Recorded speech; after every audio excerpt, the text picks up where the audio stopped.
एक कहावत आप सबने सुनी होगी कि देर आए पर दुरुस्त आए। लेकिन देर से आने के बाद भी अगर दुरुस्त नहीं आते हैं तब आप क्या कहेंगे? क्योंकि जब आपने आने में इतनी देर कर दी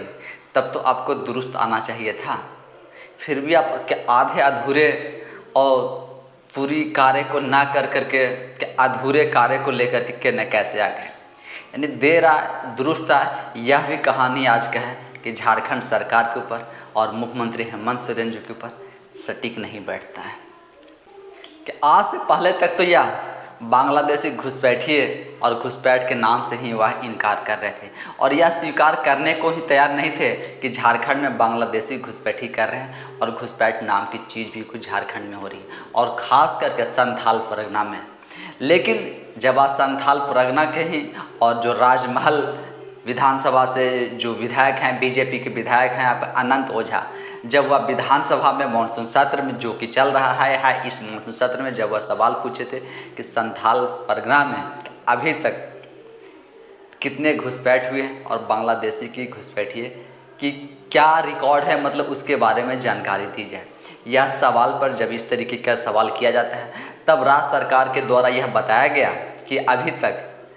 4 ऐसे मामले निकल कर के आए हैं और 4 जो कि आपका आधार कार्ड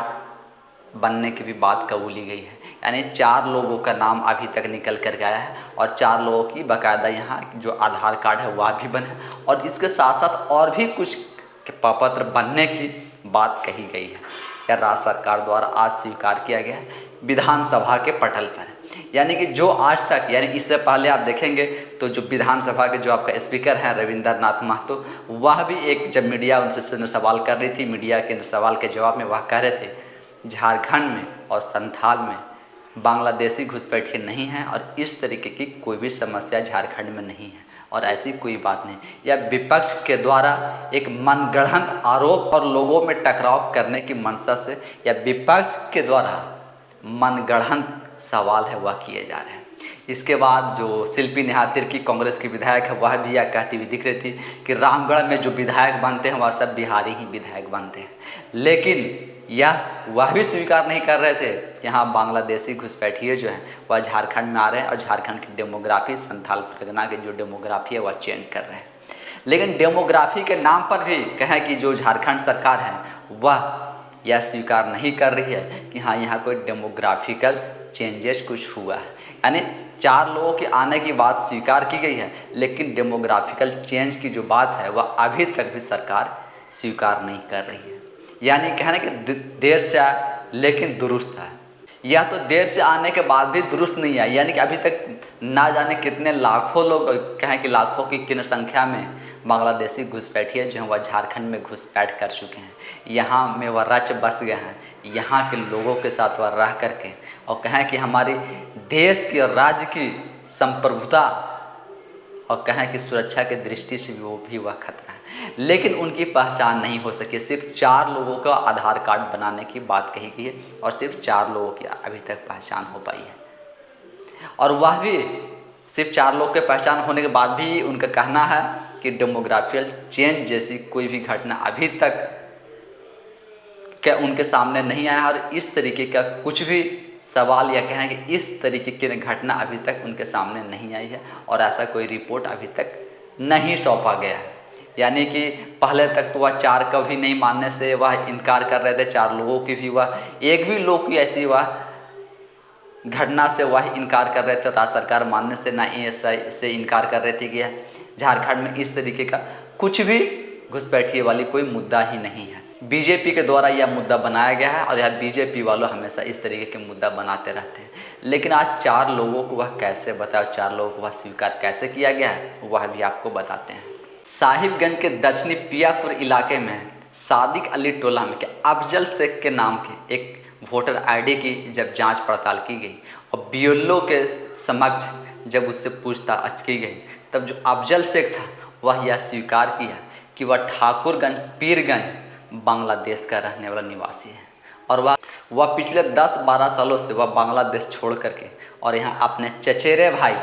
शौकत अली के घर में रह रहे हैं और शौकत अली जो है वह राशन डीलर है। अब आप समझिए कि जो वहाँ के राशन डीलर है वह खुद अपने घर में एक बांग्लादेशी को 10-12 सालों से ला के रखे हुए हैं, लेकिन वह भी यह जानकारी पुलिस को नहीं दे रहे हैं और स्थानीय प्रशासन को नहीं दे रहे हैं कि एक विदेशी नागरिक जो है वह हमारे यहाँ रह रहा है।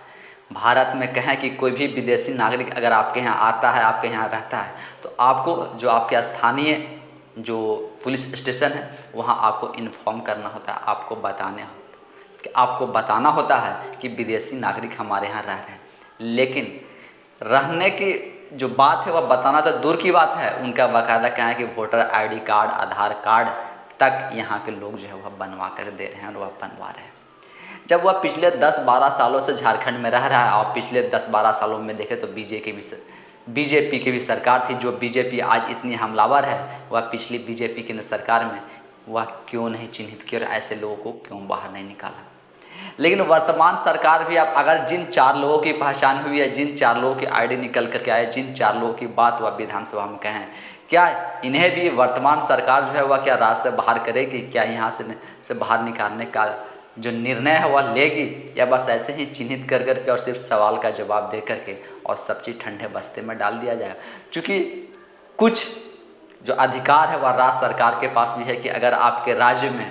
विदेशी नागरिक रहते हैं तो उनको आप पहचान कर उन पर आप कार्रवाई कर सकते हैं। यह अधिकार राज्य सरकार को भी दिया गया है। तो अब देखना वो ठीक है भाई, बड़े पैमाने पर तो आप नहीं स्वीकार कर रहे हैं, लेकिन जिन 4 लोगों को आप स्वीकार कर रहे हैं, जिन 4 लोगों के बारे में आप बता रहे हैं, क्या वही 4 लोगों को आप झारखंड से बाहर करेंगे? क्या उन्हें वापस बांग्लादेश भेजेंगे? और अगर नहीं भेजेंगे तो क्या यह डेमोग्राफिकल चेंज के लिए झारखंड में खतरा नहीं है? क्या ये हमारे देश और राज्य की सुरक्षा और संप्रभुता के लिए खतरा नहीं है? अब देखना होगा कि आने वाले समय में जो सरकार जो बातें स्वीकार की है उस पर कार्रवाई करती है या नहीं करती है। तब तक हम सब इंतज़ार करते हैं सरकार के अगले कदमों का कि जो अगली कदम है वो सरकार क्या उठाएगी। जब आप सब भी जो राजनीति है वह देख रहे हैं, लोग कैसे कैसे बोल रहे हैं कि पहले जब वह स्वीकार नहीं कर रहे थे और आज जब वह 4 लोगों की स्वीकार करने की बात की गई है, तब आप सब क्या सोचते हैं और आपके मन में क्या विचार होता है, वह भी आप हमें कमेंट्स के माध्यम से ज़रूर बताएं। धन्यवाद।